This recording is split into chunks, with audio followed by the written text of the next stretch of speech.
just want to read a verse from the book of 1 Peter chapter 5 and verse 7. 1 Peter chapter 5 and verse 7. And the Bible says, cast your anxiety on him because he cares for you.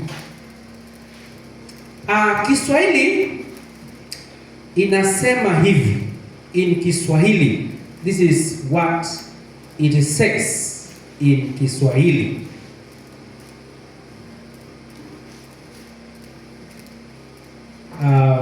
If someone has a Kiswahili Bible, wanaweza kunisaidia kusoma hiyo verse. The Bible says in 1 Peter chapter 5 and verse 7, huku mkimtwika yeye fadhaa zenu zote, kwa maana yeye hujishughulisha sana kwa mambo yenu. Ninaelewa kwamba kama wanarika, unajua changamoto za wakati wetu ni tofauti sana na zile mnapitia siku hizi. Bwana Yesu asifiwe. Unajua siku hizi kuna simu za mawasiliano, there are laptops. You have access to a lot of information because we have access to the internet. And you have been so much over-communicated to. Sisi, hata wakati wetu, hata mtu akitaka kuchumbia msichana ili aoe, tulikuwa tunaandika barua. Na labda ikitokea makosa, inaandikwa kwa mikono mbaya, anafungua kwanza, anasoma, alafu anachukua kabasha kingine anaweka. Na yeye si anakuletea, unaletewa na mtu mwingine. Kwa hivyo siri zako tayari zimejulikana. Unatuma barua, inakaa miezi 2 kwa barabara ikienda. Na inarudi kwa miezi ingine ngapi? 2. Lakini saa hii hata ukitaka kuongea na mtu hapo wherever in the world, it is just a button away. And therefore the world we are living in is very complex, more than ours. Wakati wa wazazi wetu, I remember my dad, he passed on in 2007. Kwa kiti yake hapa nyuma alikuwa anaweka kiboko. Alikuwa anaficha na koti. Ukikosa ananyanyua tu mara moja unanyoroshwa. Mama ukimkasirisha anatoa ile mwiko, ikiwa alikuwa anakoroga ugali, anakupiga naye. Siku hizi jaribu kama mzazi, utaona vibaya sana, because life has changed, time has changed, things have changed. And as parents we need to be informed, because our watoto wetu wamefunzwa rights shule. Anajua haki zake kabisa. Anajua majukumu ya mzazi, anajua majukumu ya mchungaji, anajua majukumu ya mwalimu, na anajua mipaka yao. And what I'm trying to say ni kwamba you are living in a different world, differently from ours. And there are things that are happening today that are bringing a lot of anxiety in your lives. Siku hizi unasikia msichana juzi, my first daughter is doing a degree on law. She's in Daystar University. She's on her first semester, 3rd year. During our time of reporting, that very same week, msichana hata hajamaliza orientation na amewekwa kwa tanki. Ameuliwa, amewekwa kwa tanki. Mzazi amelipa pesa, mtoto maisha yake imeenda. And those are the challenges that are happening today. Wanafika tu, the first time wanafika shule, unaona kunawekwa bashi pale, bashi nyingine inawekwa pale. Wale ambao wamekuwa shule wanasema kuchomoka na pressure. If you are not grounded in the world, watachomoka na wewe. Bwana Yesu asifiwe. And the reason why we are here is to create that awareness, that it may build your life. And your life can never be built away from acknowledging God in your personal personal life. And that is what the Bible has said, cast your anxieties unto him because he cares for you. Bwana Yesu asifiwe. And the first thing which we need to understand is that at least we have somebody who has given us a shoulder to lean on. A person who cares.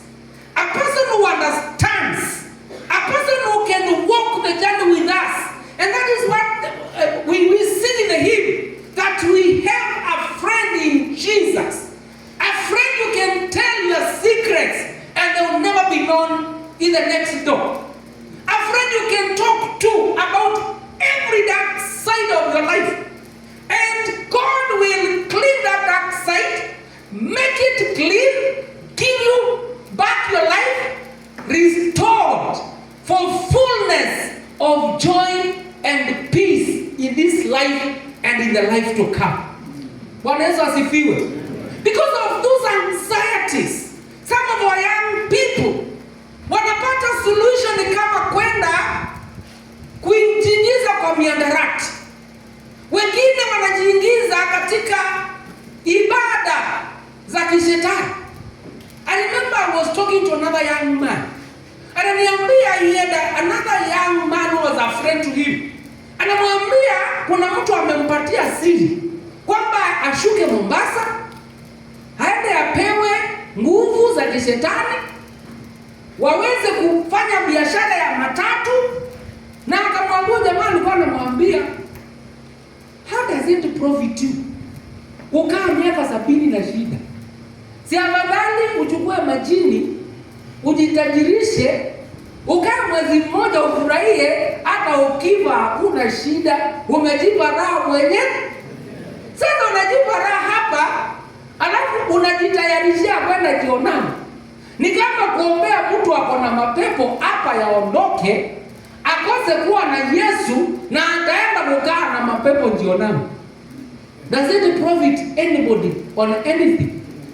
Does it profit anybody kumwombea apone mwili? Na akipona mwili, moyo ni mgonjwa, ataenda kuwa na ugonjwa wa milele jehanamu.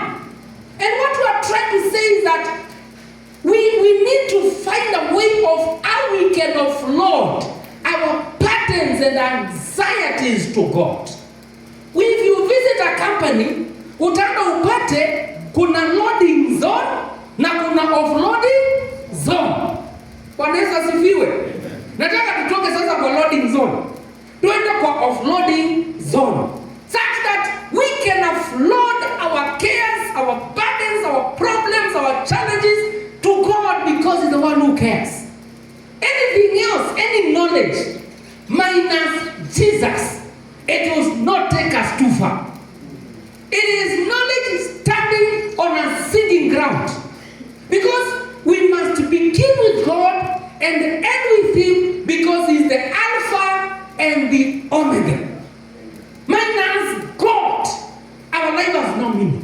And that is why our chairman has encouraged us that we should enjoy our youth. We should remember our Creator this moment when we are strong. I'm sure chairman kuna wakati ungeweza kukimbia. Sasa si hatuwezi. Lakini kuna vile unaweza kukimbia, siku ikiisha unakupeleka hospitali. Siku kupenda kwake ni miaka. Bwana Yesu asifiwe. Juzi nilitembelea pastor rafiki yangu kule Taveta. Nikafika mahali kulikuwa na katrench. Na nikaona ameanza kutaka kuvuka. Kafanya mara moja, ya pili, ya tatu, akaniambia hii, na kulingana na vile naona nilikuwa navuka, lakini saa hii nitaingia ndani. Tukaenda round. Because very soon, nyinyi mnajiona mko wanarika, you will never be youth forever. Bwana Yesu asifiwe. Unajua hata kuna jamaa alikuwa anaomba, Mungu funga. Unajua kuna vitu tunafunga. Ufungaje ukijua kuna wakati wa kufungua? Bwana Yesu asifiwe. Kuna usifunge kabisa. Kwa sababu kuna wakati wa kufanya nini? These times you will abstain from sex. Like by the time is coming, utapewa license na Mungu na upewe na serikali